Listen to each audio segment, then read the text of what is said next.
आपण पाहत आहात सर्वसामान्यांचा बुलंद आवाज, तुमच्या हक्काचा निडर सम्राट.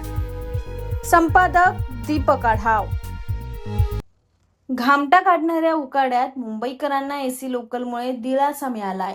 आता मुंबईत याच एसी लोकलची संख्या वाढवण्याच्या दृष्टीने प्रयत्न सुरू आहेत. त्यासाठी 238 एसी लोकल रेक बनवण्याची निविदा प्रक्रिया सुरू केली होती.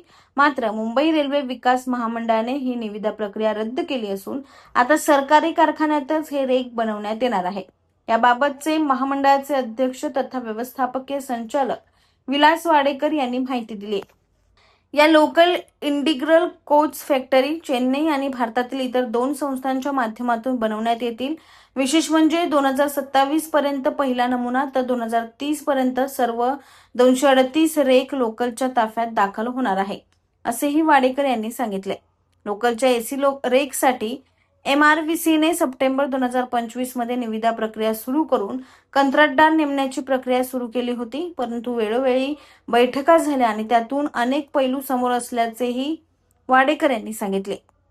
MRVCच्या माध्यमातून बदलापूर कर्जत आणि आसनगाव कसारा 4th मार्गिका, पनवेल कर्जत नवीन मार्गिका, विरार डहाणू चौपदरीकरण असे अनेक प्रकल्प सुरू असून याचे काम 2029 पर्यंत पूर्ण करण्याचे लक्ष्य आहे. हे प्रकल्प पूर्ण झाल्यावर उपनगरीय लोकलच्या संख्येत वाढ करणे अत्यावश्यक आहे. त्यासाठी हा निर्णय घेण्यात आलाय. त्यामुळे 12 डब्यांची एक लोकल तयार करण्यासाठी जवळपास 84 कोटी रुपयांचा खर्च येणार आहे. दरम्यान एसी लोकलचे रेक सरकारकडून बनवण्यात येणार आहेत. निविदा आणि खरेदी प्रक्रियेला लागणाऱ्या कालावधीमुळे गाड्यांची उपलब्धता लांबणीवर पडण्याची शक्यता होती.